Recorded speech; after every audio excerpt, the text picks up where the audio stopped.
Bonjour et bienvenue au Female Gaze Book Club.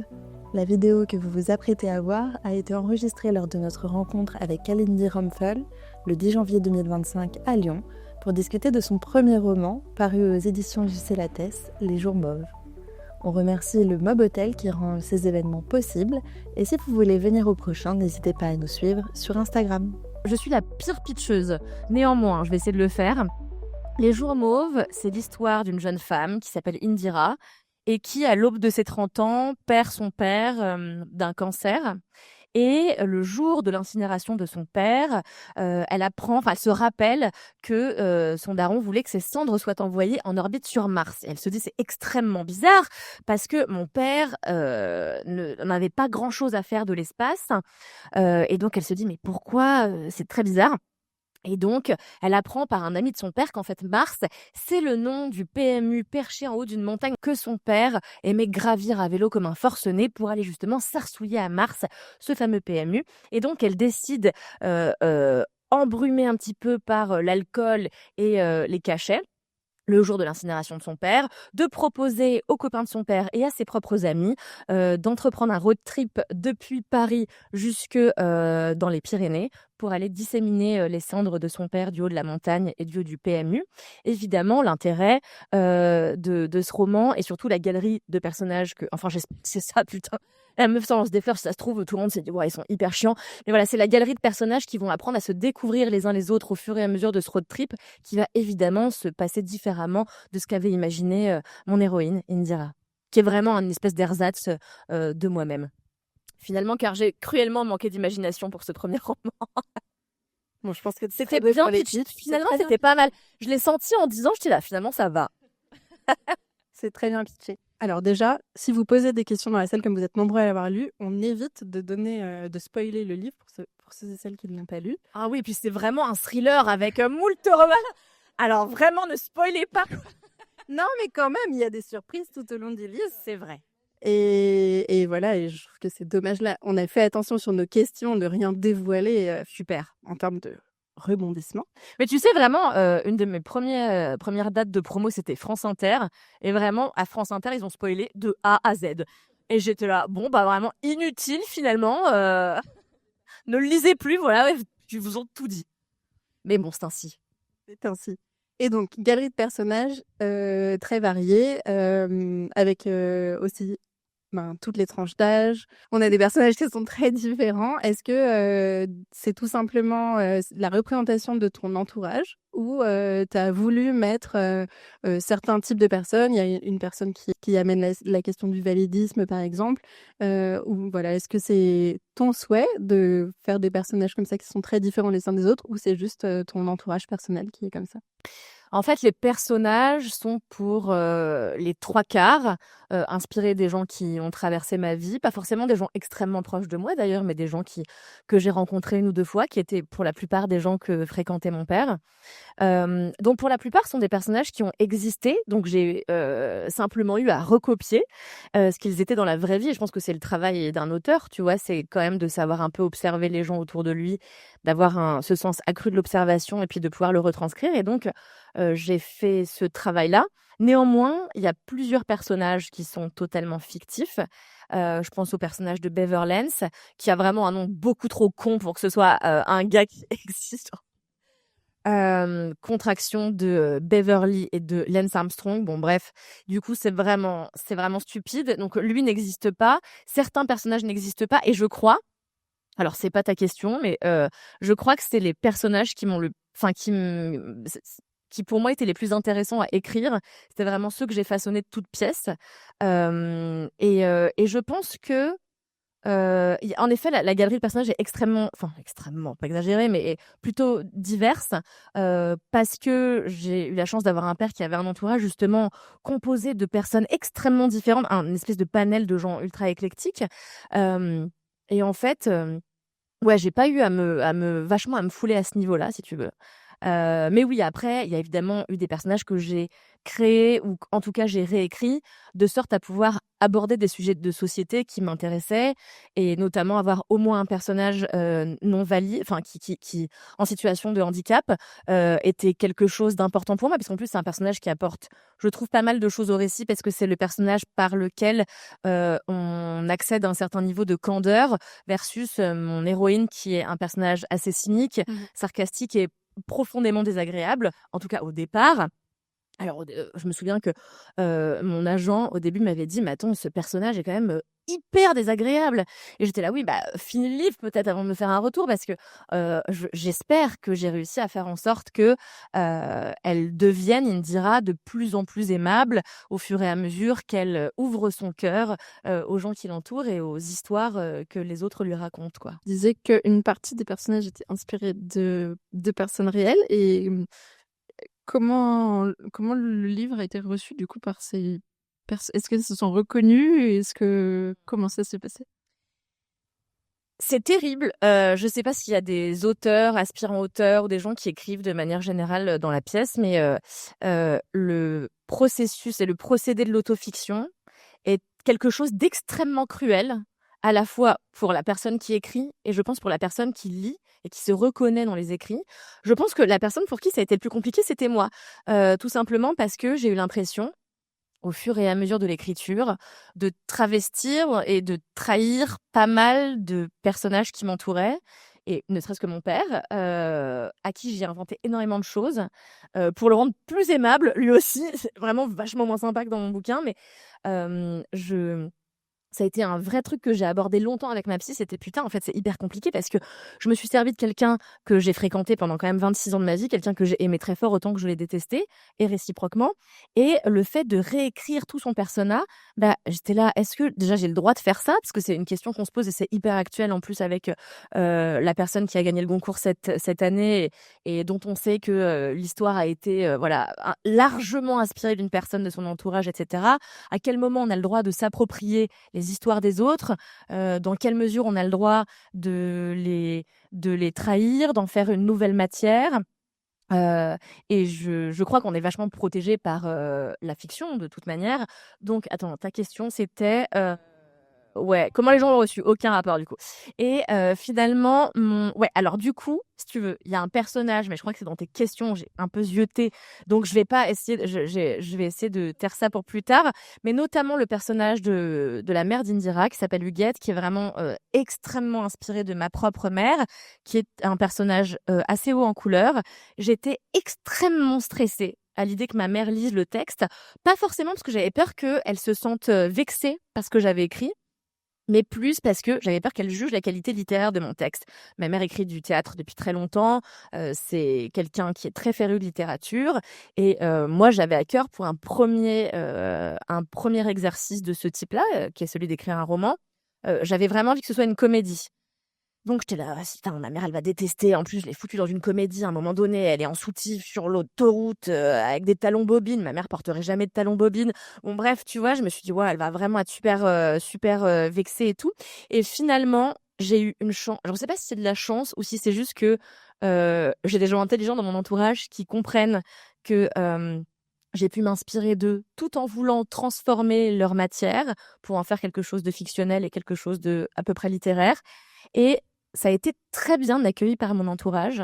Ma mère m'a dit, quand elle a fini de le lire, elle m'a dit: «Écoute, c'est comme toi, c'est-à-dire que c'est à la fois très con, et assez intelligent». J'aime bien qu'elle ait choisi assez pour dire intelligent et très pour dire con, mais bon, c'est ainsi.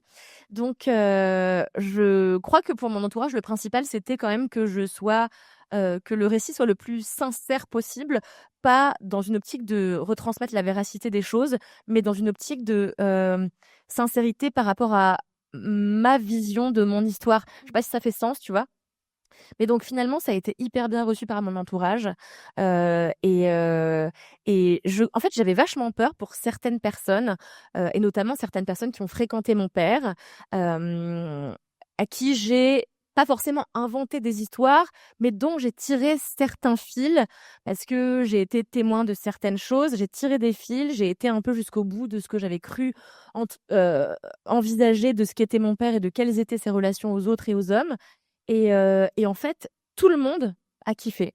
Donc plaisir. Alors le seul truc, c'est que moi je suis moitié mauricienne. Mon père était mauricien d'ascendance indienne et ma mère, qui est française d'origine roumaine mais qui est née à Paris, qui a passé toute sa vie à Paris, a fait la terrible erreur d'envoyer mon roman à ma famille mauricienne. J'étais là, ça va pas ou quoi?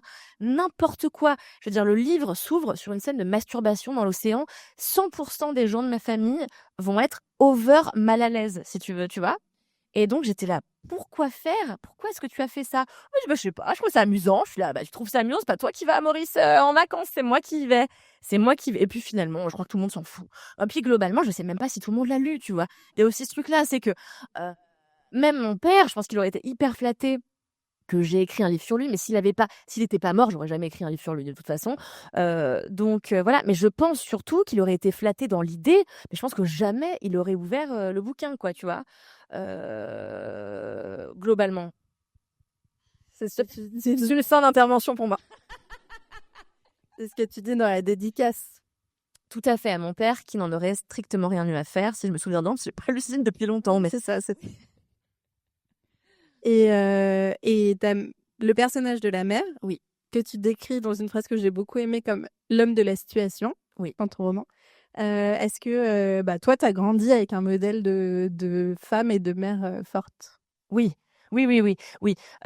Globalement, dans ma famille, les femmes ont toujours été celles qui drivaient l'intégralité de l'existence des autres et donc de leurs conjoints et donc de leurs enfants. Donc moi, j'ai grandi avec une femme qui a un modèle absolu de force, mais absolu, ce qui fait que c'est épuisant au quotidien. Mais j'ai grandi aussi avec des grands-mères avec des personnalités extrêmement imposantes.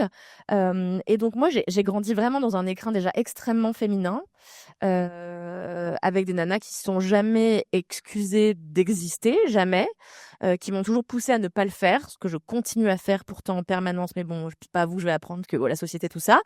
Et donc, ouais, moi, ouais, ma mère est quelqu'un que j'admire profondément, bien qu'elle soit pas du tout exclue d'un quelconque modèle patriarcal, parce qu'elle a grandi dans la société dans laquelle on a tous grandi, tous et toutes. Oui, ma mère est quelqu'un d'hyper fort et de formidable, et j'avais vraiment à cœur de lui rendre un hommage particulier dans mon roman. Et je pense que quelque part, c'est un peu l'autre héroïne de mon roman, tu vois, Parindira et Souraj, le père, qui est quand même là en filigrane, même s'il est évidemment décédé.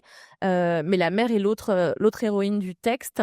Voilà, donc c'était... Ouais, tu trouves aussi? Merci, tu te demandes, parce que vraiment, encore le top depuis longtemps. Elle prend beaucoup de place dans le récit. Enfin, en tout cas, c'est un personnage qui marque et voilà, qui, moi, m'a marqué dans ton livre. Ouais.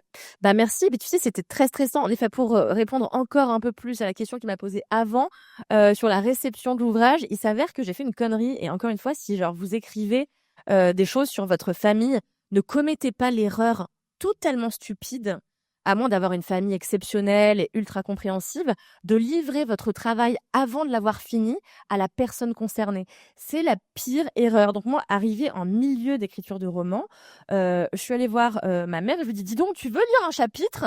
Et elle m'a dit, grave. Voilà, donc je lui ai envoyé un chapitre par mail et elle est revenue quelques heures après me voir dans ma chambre et elle me dit, alors il va falloir qu'on discute. Je dis oui, qu'est-ce qu'il y a? Puis alors j'avais oublié parce que je regardais une série, bon bref, et elle me dit, j'ai lu. Avec une énorme pause comme ça, genre grandiloquente et théâtrale. Et je lui dis ouais, et elle me dit, bah c'est très mauvais en fait. Et je lui dis ah ouais, genre très mauvais, ok. Et en fait, au début, j'ai cru qu'elle me faisait une blague. Parce que je me suis dit, personne dit à quelqu'un, genre, c'est très mauvais de but en blanc, tu vois, genre, même pas les profs. Donc, j'étais là, hyper bizarre. Donc, je me suis dit, allez, il y a un moment donné où il va y avoir une rupture et elle va me dire, non, c'était chambé, bravo, merci. Elle m'a dit, non, c'est mauvais, on dirait les écrits d'une gamine de 15 ans, c'est terrible, genre. Et j'étais là, ok. Donc, ça m'a bloqué pendant 3 mois dans l'écriture.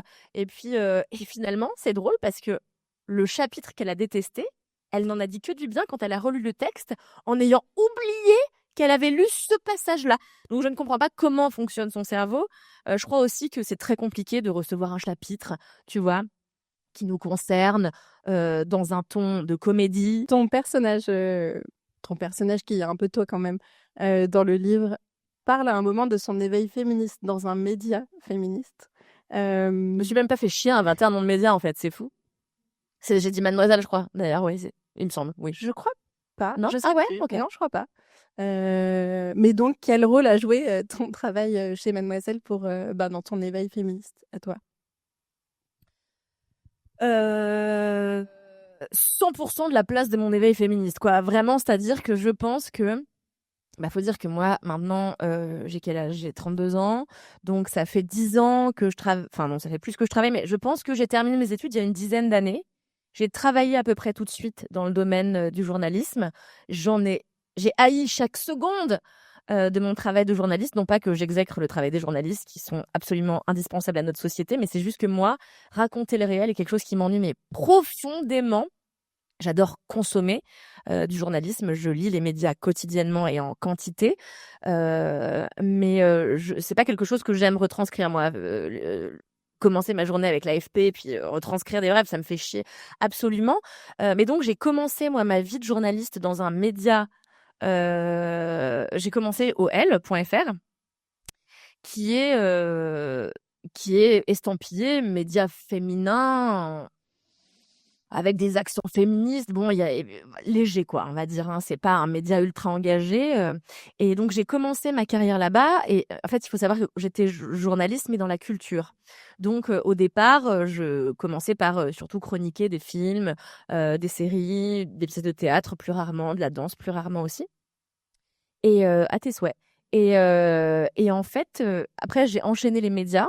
Et donc, je suis arrivée chez Mademoiselle. Et donc, quand j'ai commencé ma carrière de journaliste il y a 10 ans, le féminisme était évidemment un sujet. Il l'était néanmoins beaucoup moins qu'aujourd'hui. Et donc, je pense que j'ai toujours évidemment été pour l'égalité quand même. Mais je pense que j'avais jamais réfléchi les notions et les concepts de féminisme. Ni les concepts raciaux quels qu'ils soient.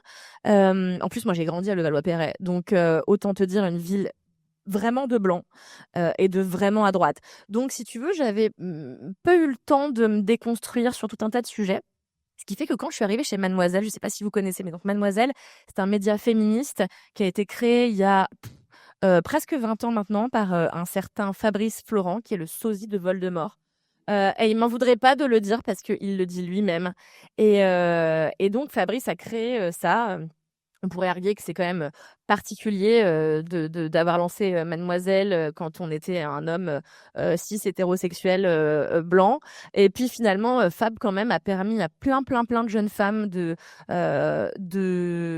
d'aborder ces questions, aussi bien les autrices, les journalistes que les lectrices. Et donc, quand je suis arrivée chez Mademoiselle, je me suis dit putain, mais où j'ai mis les pieds? Parce que je trouvais qu'on parlait quand même beaucoup de sujets qui pour moi n'étaient pas tabous, parce que j'avais grandi avec une mère pour qui rien n'était tabou et un père pour qui tout était secret. Je crois d'ailleurs que c'est ce que je raconte dans le roman à un moment donné, pardon. Et donc, moi, je veux dire, j'avais toujours parlé de manière ultra décomplexée, c'est con, mais ne serait-ce que du tabou des règles. Et quand je suis arrivée chez Mademoiselle, c'était vraiment un énorme sujet. C'était, voilà, il faut qu'on en parle, il faut qu'on informe les meufs sur les menstruations, est-ce que ça fait, le SPM, etc. Et j'étais là, mais attends, mais je comprends pas pourquoi c'est un tabou, je comprends pas pourquoi on fait 8 heures dessus. Et j'étais là, pénible, toutes ces ouzes, tu vois. Donc en vrai, au début, je crois que j'avais de vieux relents de misogynie intériorisés, évidemment, comme énormément de femmes finalement. Et donc au début, j'ai commencé par je pense que ça commence aussi vachement comme ça, ce truc de défense tu commences par te dire: «Putain, fais chier, les gens sont pénibles».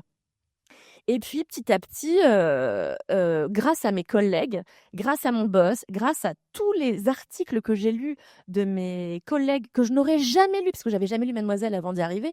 Et d'ailleurs, le jour où j'ai passé mon entretien, J'avais été lire un peu quand même le média avant et je m'étais dit: «Putain, quand même pas mal de fautes d'orthographe» et ça m'avait vachement choquée. Je m'étais dit: «Putain, mais cata quoi, le bordel». Et bon, pour la défense de Mademoiselle, à l'époque, il y avait pas de secrétaire de rédaction, donc il y avait pas de personne qui était vraiment censée aller dans le texte pour corriger les fautes et en fait, finalement, est-ce qu'on s'en tape pas un petit peu complètement? Où j'allais avec ça? Oui, pour te dire que je pense que c'est en fréquentant mes collègues, en parlant avec tout un panel de femmes, qui étaient hyper différentes de mes amies à moi, des gens avec qui j'avais grandi, de mes profs et cetera, que j'ai commencé à voir clair et à prendre la pilule, c'est quoi dans Matrix? C'est la rouge ou la bleue? Ouais, la rouge et prendre la pilule rouge et en fait, quand tu l'as prise, il y a pas de retour en arrière et c'est ce que me dit mon mec actuellement à qui j'ai fait faire un travail de déconstruction, mais tellement phénoménal, que maintenant il me dit: «Non, mais il y a plus aucune brique dans ce corps, je ne suis que de l'eau», tu vois? Et il me dit: «Mais je suis vraiment le plus déconstruit». Est-ce qu'un homme vraiment super déconstruit dirait ça? Je pense pas. Mais mais j'ai vraiment taffé de fou jusqu'à le modeler dans, l'homme qu'il est actuellement, qui est formidable, même si j'ai vraiment dit du mal de lui 100 du temps avant que le micro soit allumé. Hem Qu'est-ce que je voulais te dire? Mon mec, mes collègues. Ah oui, et donc voilà, j'ai pris la pilule rouge et je crois qu'il y a pas de retour en arrière et quand tu as l'impression de voir enfin clair, bah, c'est pour toujours, quoi et c'est tant mieux finalement, hein. Donc ouais, mon éveil féministe a été 100 fait grâce à Mademoiselle, mais je pense qu'il se serait fait de toute manière puisque évidemment que c'est un sujet qui est vachement plus actuel aujourd'hui et dont mes amis qui n'ont pas eu droit à la même éducation que moi, un sujet auquel ils se frottent vraiment, actuellement donc voilà, mais Mademoiselle a été, franchement la pierre angulaire de mon éveil et un média qui m'a fait énormément grandir et énormément de bien et ce que j'aimais beaucoup, bon c'est vraiment pas le sujet, mais ce que j'aimais quand même vachement avec ce média aussi et ce qui est hyper rare, chez Mademoiselle, on avait un forum où donc les lectrices pouvaient interagir avec les journalistes et donc on avait des relations hyper proches avec les lectrices et c'était vraiment quelque chose de formidable et donc ça a fait une espèce de grande communauté à laquelle on doit aujourd'hui le succès du podcast qu'on fait avec, Alix, Louise et Camille et ça franchement ça n'a pas de prix puisque s'il y avait pas eu ça, il y aurait pas eu des gens qui ont acheté mon livre finalement puisque c'est le sujet. Mais ouais, aujourd'hui, le livre a du succès et je sais très bien que c'est grâce à Mademoiselle. Donc, 100 merci à Fab qui, par ailleurs, m'agace sur tellement de points, mais que j'aime profondément, qui est resté mon ami avec le temps. T'as une autre passion dans la vie qui est la cuisine. Ah oui, oula, je m'attendais pas à cette question. Oui, c'est vrai, c'est vrai. Non, mais voilà, nous aussi, on essaye de te surprendre. Mais donc, on s'est demandé si ce livre était un plat, Oh putain. qu'est-ce que ça Waouh. ferait? Waouh! Ouais, c'est dur comme question. Hein. Non, C'est je pas sais, je simple. sais, je sais. Ah, je sais, ouais, je sais. Là, je reviens de l'île Maurice, où j'ai la moitié de ma famille. Et donc à l'île Maurice, ce qu'on adore faire, c'est avoir une table avec énormément de choses diverses et variées et notamment des équivalents de galettes qu'on appelle des farata, qui sont ni plus ni moins que des galettes quoi, avec différentes chutneys, qu'on appelle des châtignis, le châtignis coco, le châtignis pistache. Juste pour vous pitcher le châtignis coco, parce que c'est quand même une putain de merveille, je sais pas s'il y a des Mauriciens dans la salle, non ça m'aurait étonné. Mais le châtignis coco, c'est, de la chair de coco, grillée, écrasée avec de l'ail, du piment, de l'huile d'olive, un petit peu de tomate et tout. C'est exceptionnel et donc on en fait comme ça divers chutneys. Donc il y a le coco, alors ils appellent ça pistache, on appelle ça pistache à Maurice, mais c'est de la cacahuète. Cacahuètes, des châtignis pommes d'amour, donc une espèce des rougailles et cetera. Et je pense que, étant donné la diversité, en effet, de ce panel de personnages, je pense que ce serait non pas un plat, mais une table avec plein de petites choses à picorer et à mettre dans une galette, à recouvrir de piment, parce que j'espère que mon héroïne a ça pour elle d'être un petit peu évincée, ouais, disons acide à certains moments, et avec les autres et avec elle-même, bien sûr. Dans ton roman, il y a un passage qu'on a bien aimé qui aborde la question du couple versus les autres relations dans sa vie. Ouais. Et nous, c'est un sujet qu'on aime beaucoup. Il y a un personnage qui dit « Pourquoi la pratique du sexe, puisqu'il ne s'agit que de cela, devrait-elle prévaloir sur toute autre forme de connivence ?» Ouais. Donc nous, ça... Je ferais pas mieux dans la vraie vie que de te dire ça comme ça, hein, en vrai. Ouais, c'est un sujet qui nous passionne. On a notamment reçu Aline Laurent-Maillard pour parler de ça. Et toi, dans ta vie perso, quelle place tu donnes à l'amitié ? Une très très grande place. En réalité, je pense que c'est aussi un sujet du livre, mais j'ai grandi seule parce que je suis enfant unique, que j'ai une maman qui était non, elle est plus n'importe quoi, qui était donc hôtesse de l'air et un père qui travaillait le soir. Donc j'ai passé énormément de temps solo. Ce qui était un énorme drame et une infinie tristesse, quand j'étais petite fille et alors qu'aujourd'hui la solitude est mon refuge, préféré. On en parlait tout à l'heure, franchement partir en vacances seule, quel plaisir! Et du coup, ayant grandi seule, j'ai eu à cœur de me créer une famille parce que j'ai une très petite famille. J'ai ma mère, j'avais mon père, une tante et 2 cousines que je peux moitié blairer, en France et le reste à l'île Maurice, mais de gens avec qui j'ai pas grandi, qui sont plus vieux que moi. Donc là, je réessaye d'entretenir une espèce de connivence, mais c'est pas le truc le plus simple. Et donc pour moi, ma famille, c'est clairement mes amis. Et je pense que j'ai vachement souffert quand j'étais petite fille d'une extrême timidité, mais extrême, maladive absolument, qui a pas disparu parce que je reste quelqu'un d'extrêmement timide, mais qui a appris à se déguiser. Quand, aux alentours de 6-7 ans, ma mère m'a collée au premier cours de théâtre parce qu'elle s'est dit: «Cette gamine, ça va être l'enfer pour elle. Elle est tellement constipée». Et donc elle m'a collée, au théâtre et donc j'ai incarné avec très grand brio et je vous prie de me croire, le coq dans Delphine et Marinette et en fait, pièce de théâtre excellente d'ailleurs, pour les enfants et en fait, à partir de ce moment-là, j'ai commencé à non pas arrêter d'être timide parce que je crois que c'est aussi une espèce de forme de nature et qu'on n'y échappe pas vraiment. Mais en tout cas, j'ai appris à savoir déguiser ma timidité et même à transcender l'exercice pour avoir l'air de quelqu'un d'à l'aise en société, ce qui est absolument faux.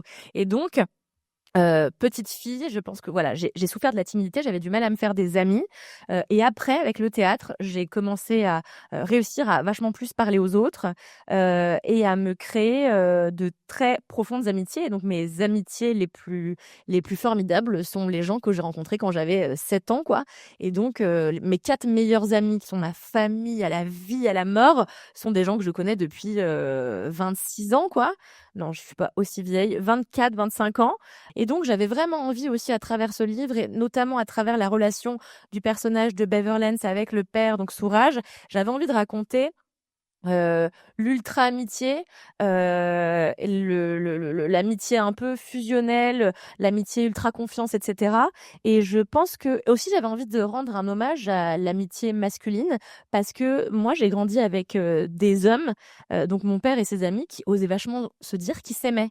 Et non seulement ils se le disaient, mais ils se le montraient. On sait pour fréquenter des hommes que c'est quand même assez rare entre eux. Et donc, entre hommes hétérosexuels en tout cas. Et donc, je trouvais que c'était quand même vachement intéressant et j'avais un peu aussi envie de parler de masculinité positive dans mon bouquin. Comment t'es arrivée à ce récit, en fait? Quelle est la jeunesse De ce roman-là. Oui. Donc en fait, c'est pas mon premier roman, hein, parce que c'est mon premier roman publié. J'ai déjà écrit un roman atroce quand j'avais 17 ans qui s'appelait au début, il s'appelait vous allez vous foutre de ma gueule et vous dire: «Quelle menteuse, quelle grosse menteuse!» Je vous jure, la vie de ma mère, c'est vrai. Ça s'appelait Réparer les vivants, qui plus tard a été un livre et un film finalement, donc qui a eu vachement de récompenses, mais c'était pas le mien, dommage. Et le mien était vraiment très mauvais, donc voilà. J'ai écrit mon premier roman, j'avais 17 ans et évidemment, comme tout roman qu'on écrit quand on n'est pas un génie et qu'on n'a que 17 ans, c'était excessivement prétentieux. Parce que je pense que l'écueil aussi quand tu commences à écrire, c'est de vouloir montrer que tu sais écrire alors qu'en vrai tu sais pas parce que tu commences. Et donc de vouloir en faire des caisses, de faire des trucs en poulet, d'avoir recours à une espèce de littérature artificielle. Et moi, c'est exactement ce dont j'ai horreur en tant que lectrice. Donc j'avais écrit une première bousasse. Il s'avère que par une exceptionnelle providence, j'ai été cambriolée il y a quelques années et qu'on m'a dérobé mon ordinateur dans lequel il y avait ce roman, et donc comme je n'ai jamais sauvegardé la moindre chose de mon existence, évidemment que j'avais pas fait de sauvegarde et donc ce roman a disparu dans la nature et est sans doute en train de circuler dépendamment de à qui on l'a revendu, mon ordi, puis de qui l'a revolé et revendu, peu importe.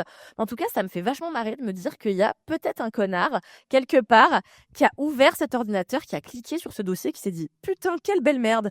Et franchement, ça me fait hyper gaulerie. Et je me suis toujours dit, ça se trouve un jour, je vais aller dans une librairie et il y aura vraiment ce texte et je serai là, mais c'est de la merde, mais c'est mon histoire. Ah putain, il y a un connard qui l'a fait publier, tu vois. Et j'espère, franchement, j'aimerais trop que ça arrive, mais je crois que c'est vraiment l'histoire d'un bouquin que j'ai lu en allemand quand j'étais au lycée qui s'appelle Lila Lila, un gars qui s'appelle Martin Zutter, c'était chiant de ouf, mais bon, bref. Et, et en fait, donc ce roman m'a été dérobé, bien malgré moi, concept de se faire dérober quelque chose, quoi, finalement. Et en fait, donc celui-là, si tu veux, moi je savais que, enfin, bon, on a encore du temps ou pas? Ouais, oui, bon, super.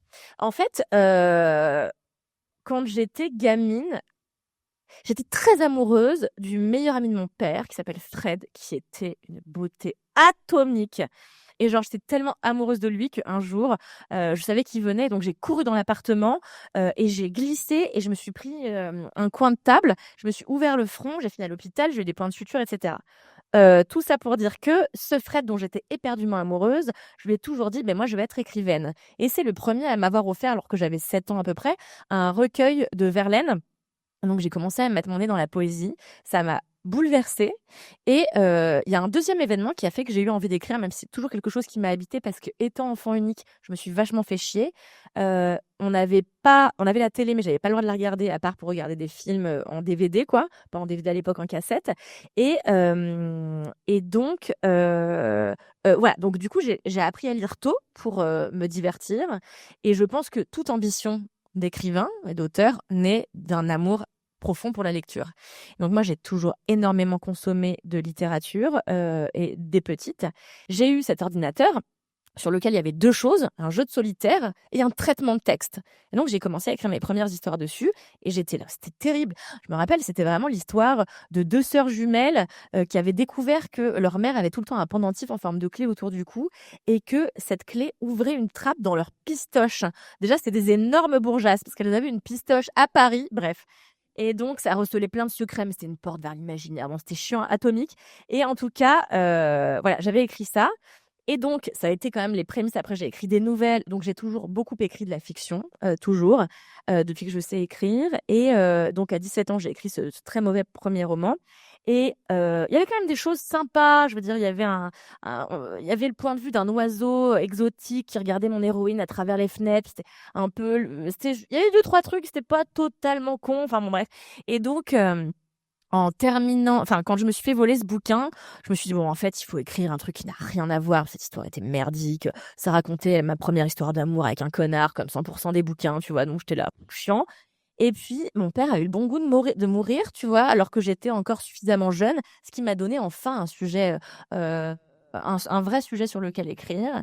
Et en fait, j'ai eu envie immédiatement. Alors, j'ai pas commencé à écrire tout de suite parce que, évidemment, on perd quelqu'un, quand même une espèce de phase de deuil qui prend plus ou moins de temps. Et je pense que moi, au départ, j'étais pas prête à tout de suite mettre la main à la pâte. Et puis quand j'ai eu senti que c'était, en fait, c'est venu assez naturellement. Et donc j'ai commencé à l'écrire un jour en vacances en Grèce. Et à partir du moment où j'ai commencé à l'écrire, je me suis arrêtée quand ma mère a insulté mon écriture. Mais à part ça, j'ai écrit globalement assez rapidement. Et j'aimerais dire quelque chose, s'il y a des gens ici qui écrivent. Je sais qu'il y a cette espèce de mythe très compliqué à déconstruire, des gens qui écrivent et qui sont voilà, malheureux dans des pièces noires, touchés par la grâce, poètes maudits, tu vois, qui boivent vachement de Sky.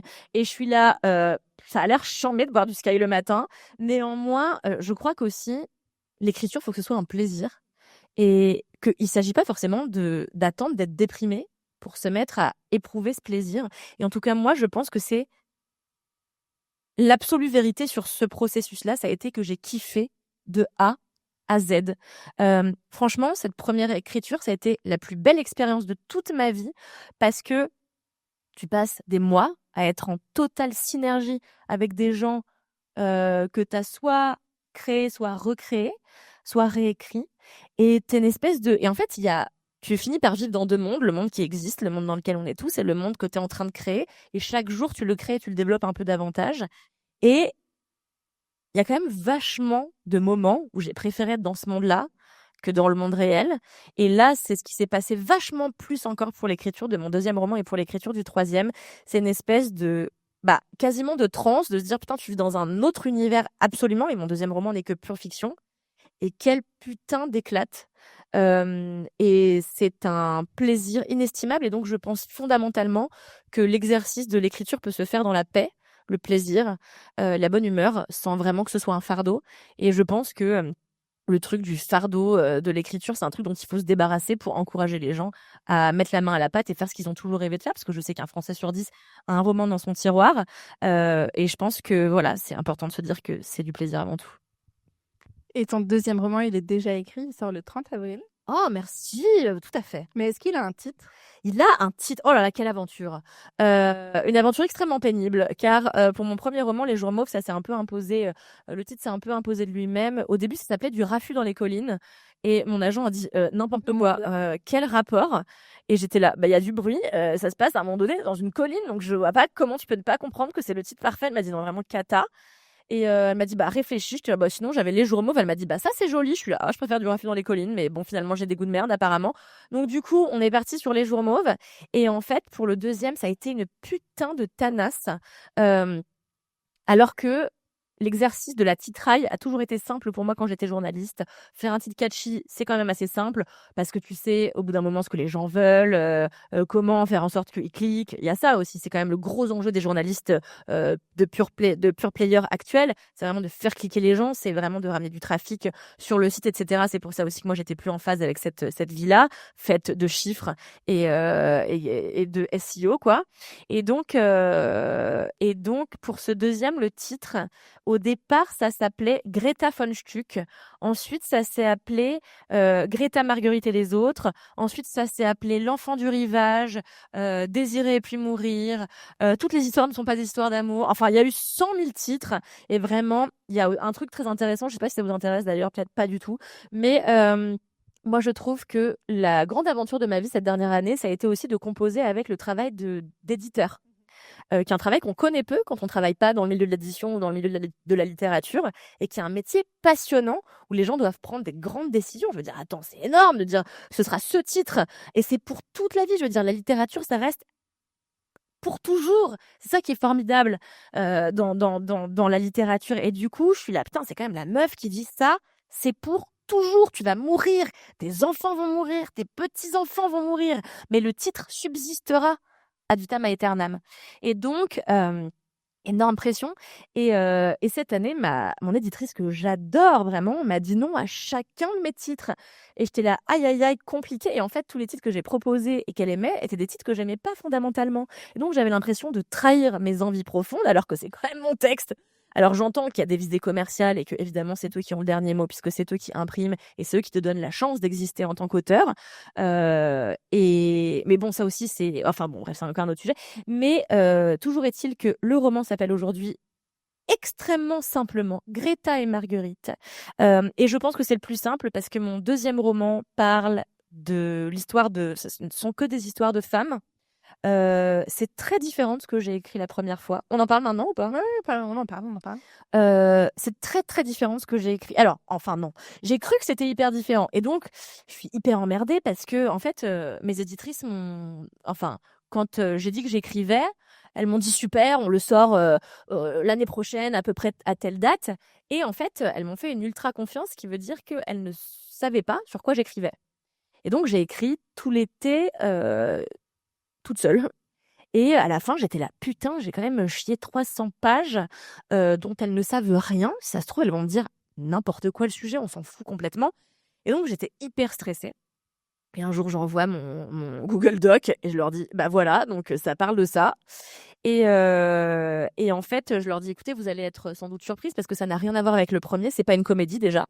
C'est un drame à tous les niveaux. Et c'est ce que moi, j'ai toujours voulu écrire. Je pense que l'humour, c'était très bien pour un... Alors non, c'est pas vrai. Bon, j'y reviendrai, mais je pense que l'humour, c'est une énorme béquille. C'est un énorme... comment on appelle le truc pour se déshabiller? Un paravent? Non, bon, bref. Comment ça s'appelle quand on se déshabille derrière un machin, là? Oui, un paravent. C'est un paravent? Ah, super. C'est un énorme paravent, tu sais, pour cacher tes émotions un peu plus un peu plus impie, un peu plus incongru ou tout simplement un peu plus brute et brutale. Et moi, l'humour, ça a toujours été quelque chose derrière lequel je me suis énormément cachée. Quand j'ai appris ça jeune, j'étais là, extraordinaire. On peut donc tout faire avaler aux gens en faisant des vannes. Pas tout, attention. Mais voilà. Et donc là, j'avais vraiment envie de pousser un peu ce paravent et de m'exposer à plus de vulnérabilité en rentrant assez rapidement dans le répertoire de la tragédie légère, on s'entend. Mais voilà, il y a du décès, il y a de la maladie, il y a plein de choses, toutes les choses qui me passionnent parce que enfin, quand on a la chance d'être né dans un coin du monde où a priori on se prend pas des bombes sur la gueule tous les 4 matins, il y a quand même peu de sujets qui nous rassemblent tous. C'est des sujets qui sont aimés, désirés, tomber malade et puis mourir. Si j'ai envie de vraiment tirer le fil et être un peu extrême. Et donc, c'était vraiment les thématiques sur lesquelles j'avais envie d'écrire et le désir qui est vraiment quelque chose qui me passionne. Et d'ailleurs, je viens de terminer un livre dont je vous parlerai à la fin, mais extraordinaire, qui raconte le désir d'un personnage féminin qui est absolument formidable. Et j'ai rarement lu un livre pareil sur la sexualité féminine. Et donc, j'avais envie de parler de sexualité, comme dans le premier, j'avais envie de parler de désir, j'avais envie de parler de la mort, du deuil. Mais mon deuxième parle d'un sujet qui est totalement absent de celui-ci, du premier roman, qui est le sujet la figure de la belle-mère. Et qu'est-ce que c'est que d'élever un enfant qui n'est pas à nous. J'avais envie de renverser un peu la figure de la marâtre et de l'éternelle, tu vois, méchante belle-mère dans Et Cendrillon et La Belle au bois dormant, etc. J'ai eu envie de renverser un petit peu tous les personnages habituels des contes, en tout cas des contes pour enfants. Et ouais, donc ça s'appelle Greta et Marguerite. Ça sort le 30 avril. Et je crois que c'est vraiment mon bébé là. Et j'ai dit ça à mes potes qui sont écrivains et qui me disent non mais en fait maintenant à chaque fois que tu vas prendre un bouquin tu vas dire non mais là c'est mon bébé, il est vraiment meilleur que celui d'avant. Et je suis là mais oui mais c'est normal parce qu'aussi j'aime beaucoup ce premier roman, je l'adore. Attention, faut pas que je dise des trucs qui vont faire en sorte que vous allez pas l'acheter, mais j'aime profondément ce roman parce que c'est un roman de la sincérité et c'est un roman du début. Ce roman, je l'ai écrit il y a plusieurs années. Il est sorti que l'année dernière, mais ça fait des années qu'il a été entamé, démarré. Évidemment, aujourd'hui, je n'écrirai plus comme ça parce que, comme tout, on évolue et le style évolue de même. Et je pense que je suis vachement plus aujourd'hui, et notamment grâce au podcast, qui a énormément de défauts. C'est très difficile de se confronter. Donc, mon podcast, il sort tous les mardis matin à 6h du matin. Et c'est un podcast dans lequel je raconte beaucoup ma vie, à l'instar de mes autres camarades. Et c'est un exercice très particulier que d'être toutes les semaines enfermé dans un studio et faire c'est trop marrant avec ses potes, mais après l'épisode il sort et donc on est confronté au fait que les gens écoutent, finalement complètement dingue, écoutent et parfois relate, parfois se sentent proches de ce qu'on dit, que ce soit pour des sujets extrêmement légers comme j'ai pété à la pharmacie et des choses vachement plus graves comme le deuil ou comme la politique. C'est quand même vachement plus rare dans notre podcast, mais c'est abordé en filigrane. Et donc, le podcast est terrible à certains moments, en cela que je suis là, ah waouh, j'ai encore dit ça, putain dur, ça va exister pour toujours et j'ai été vulnérable et c'est un endroit qui est pas forcément hyper facile à habiter et à entreprendre. Et à la fois, c'est absolument formidable parce que justement, ça m'a appris à faire tomber certaines des barrières de ma vulnérabilité personnelle. Et donc, je crois qu'aujourd'hui, oui, j'écrirai avec beaucoup moins de galéjade, on va dire. Même si, franchement, il y a plein de trucs qui me font gaulerie. Et je suis là, marrante, la Zouz qui a écrit ça à certains moments. Donc ouais, c'est très différent. Et à la fois, j'ai une héroïne qui s'appelle Greta, qui est très similaire à Indira, qui a son ton sarcastique, qui est assez pessimiste au départ. Et puis, c'était un bouquin à point de vue. Il y en a 3 dedans, Greta, Marguerite et Sally. Et donc, on va avoir la confrontation des idées et des points de vue de ces 3 femmes sur un autre personnage dont je vous dis rien, puisque c'est vraiment tout l'objectif de l'intrigue. Ça se passe en Finlande, parce que j'ai décidé vraiment que rien ne se passerait à Paris, car ça m'angoisse trop d'écrire sur là où j'habite en permanence. Et ça se passe en Finlande. Et c'est, je pense aussi, il y a quand même cette thématique du secret familial qui m'obsède absolument, qui sont est-ce qu'on connaît jamais vraiment les gens qui nous entourent et qu'est-ce qui se passe? On est toujours persuadé de savoir ce que vivent, vraiment profondément et intrinsèquement nos amis. On sait jamais ce qui se passe derrière les portes closes. On sait jamais qui sont véritablement les gens, même avec qui on vit. Enfin, moi, il y a plein de fois où mon mec, il me dit des trucs, je suis là: «C'est toi qui as dit ça, Zarbi?» J'aurais pas cru, tu vois? Et en fait, c'est ça qui m'intéresse, c'est, la dualité et même, enfin, l'extrême pluralité des individus, en eux et dans ce qu'ils présentent au monde et ouais, donc il y a c'est très différent. Néanmoins, il y a mes thématiques obsessionnelles qui fileront toute ma vie parce que j'ai terminé celui-là, donc j'écris mon 3e qui se passe, en Inde et c'est quand même c'est très différent aussi, mais les thématiques, Sont les mêmes. pas tout à fait, mais voilà, on sent des obsessions, quoi. Mais là, je sens que c'est en train de devenir chiant ce que je vous raconte, donc je vous laisse me poser une nouvelle question. Est-ce qu'on a une question du public? Allez. Moi, je veux juste savoir comment ça s'est passé entre le premier et le deuxième, parce que du coup, je sais pas les conventions sociales qu'il faut utiliser là, maintenant, mais le premier, du coup, c'était fortement inspiré du réel, et le deuxième, comment ça se passe quand il n'y a pas cette réserve d'inspi potentielle Alors, moi, j'ai une très grosse réserve d'inspi parce que j'ai quand même passé les 3/4 de ma vie dans ma tête et que du coup, quand on se fait chier, je sais pas quel pourcentage il y a d'enfants uniques ou même quel pourcentage il y a d'enfants qui se sont fait chier. Et donc, quand tu t'es bien fait chier, tu sais, tu t'es inventé des histoires vachement et surtout que les histoires, elles sont nourries aussi par les histoires que tu lis des autres. Et moi, j'aime les romans d'aventure. Pas forcément de cap et d'épée, mais là, alors je vous le conseille à tous. Ça n'est encore une fois pas la question, mais c'est un conseil que je vous donne de lecture. J'ai terminé à l'île Maurice un bouquin qui m'a transcendé. Et je sais qu'il fait pas l'unanimité. Beaucoup de gens disent que c'est très pénible parce que c'est très luxuriant, très riche en termes de vocabulaire. Et c'est vrai qu'on sent que parfois le gars se lève le matin et qu'il fouille son dictionnaire des synonymes en mode j'ai déjà utilisé ce mot, vraiment, prenons-en un. Personne n'en a jamais entendu parler.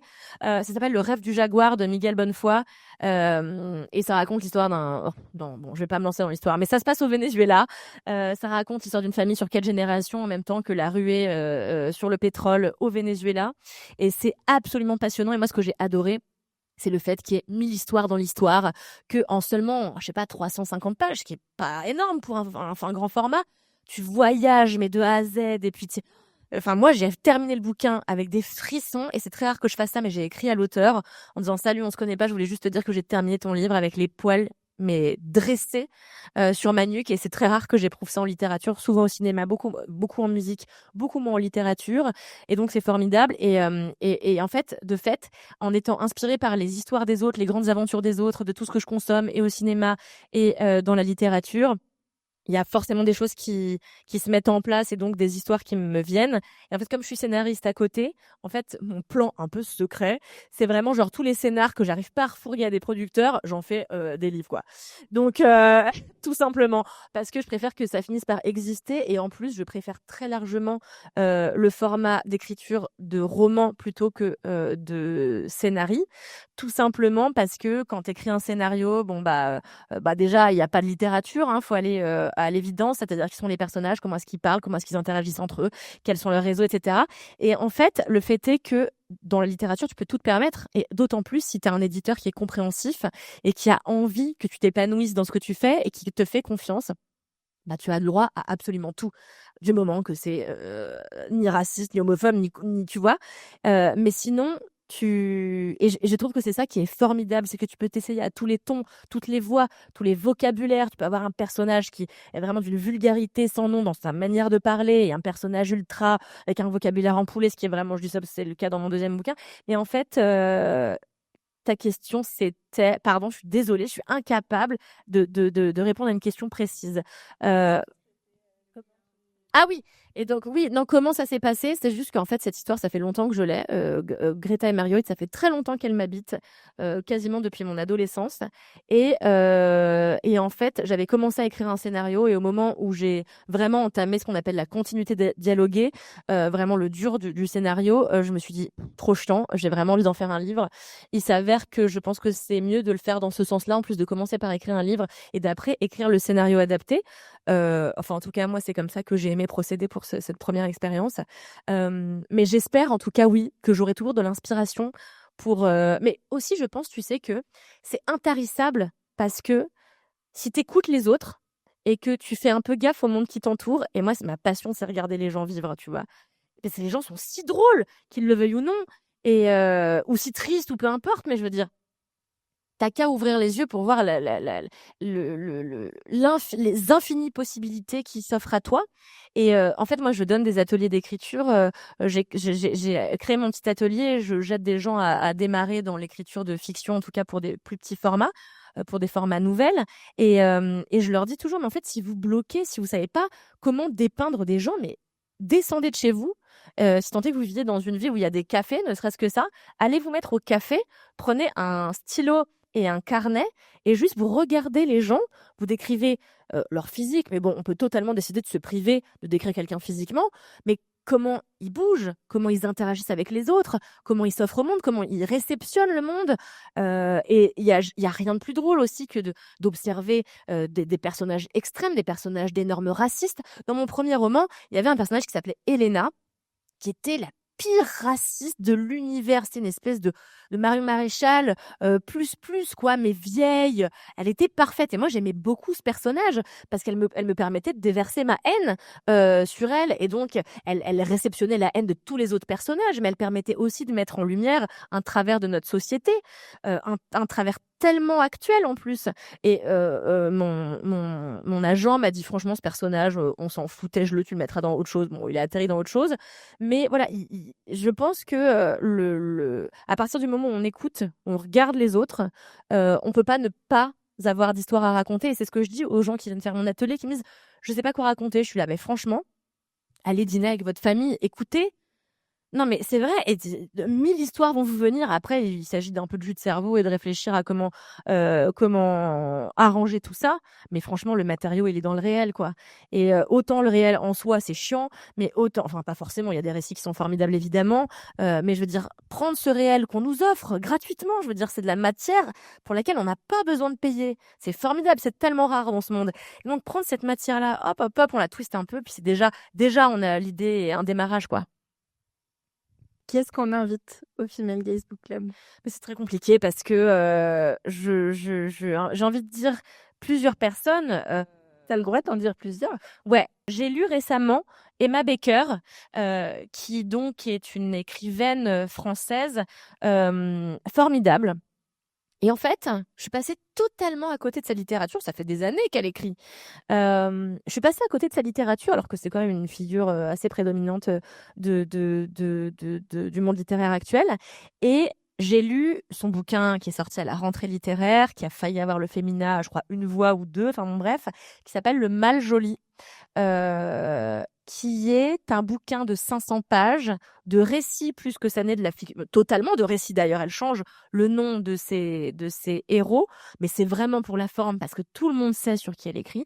Donc Emma Baker, je sais pas si vous la connaissez, mais c'est une écrivaine française qui a commencé sa carrière par écrire un livre qui s'appelle Monsieur, je crois, et puis qui a sorti en guise de 3e roman un livre qui s'appelle La Maison et qui parle de son expérience pendant 2 ans dans une maison close de Berlin où elle a été prostituée. Et donc, j'ai lu ce livre après avoir lu Le Mal Joli, que j'ai trouvé formidable. Et j'ai lu des gens, donc je lis toujours des articles après avoir terminé de lire un livre pour voir si les gens pensent comme moi ou pas du tout.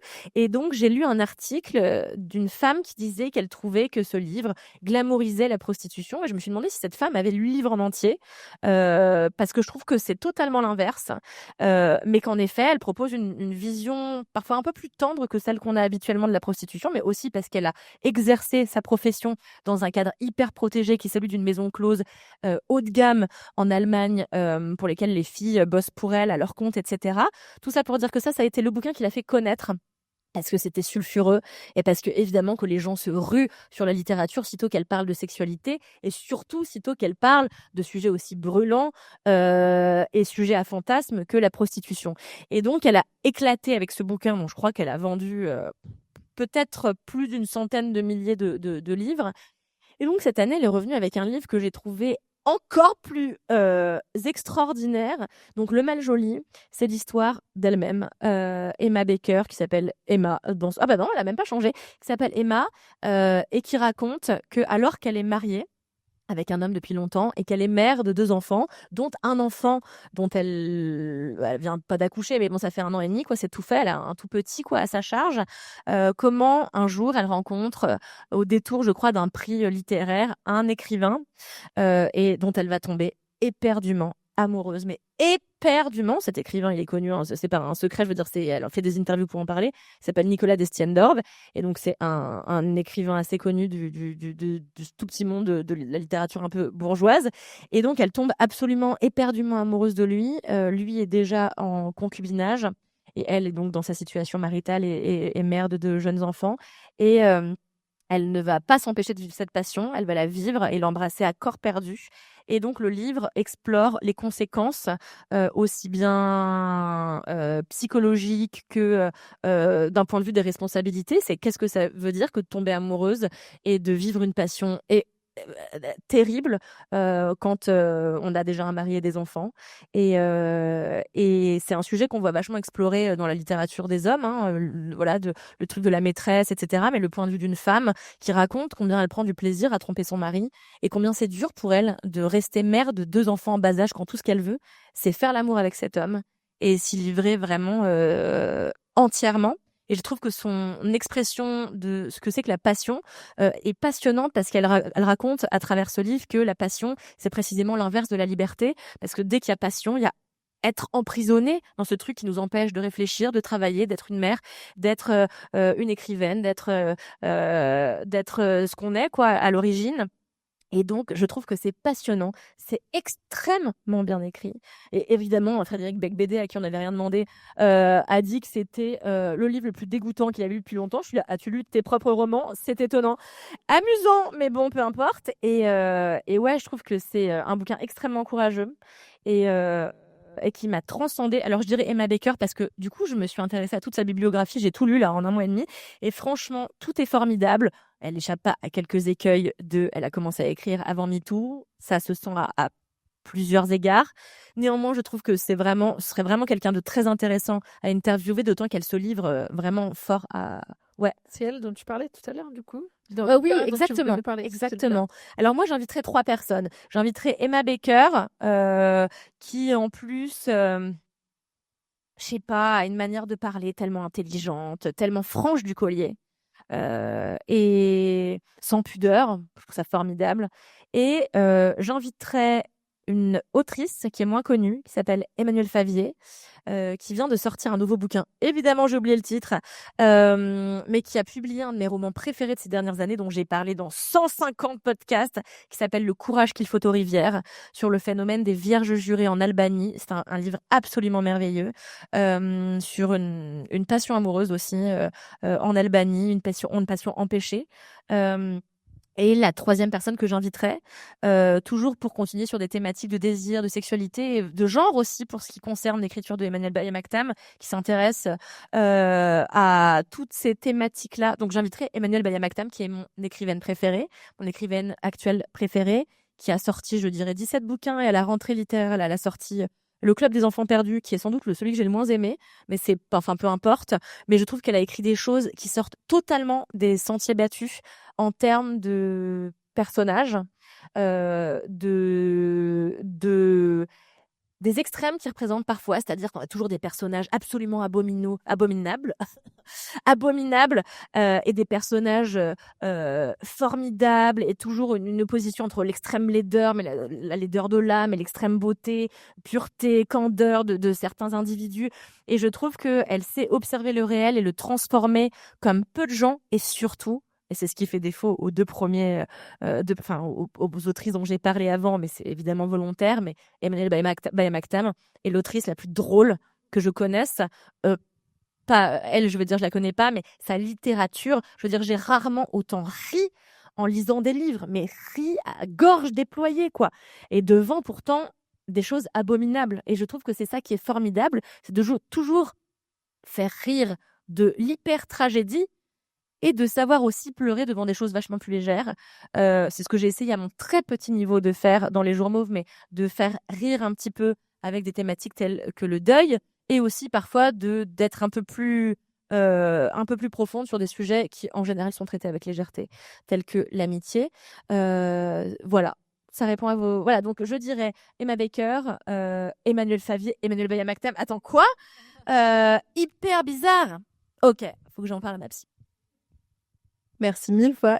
On aurait pu rester 3 heures de plus ou des milliers. Peut-être ça, mais on va tous les tickets. Camille à fin. On va passer aux dédicaces.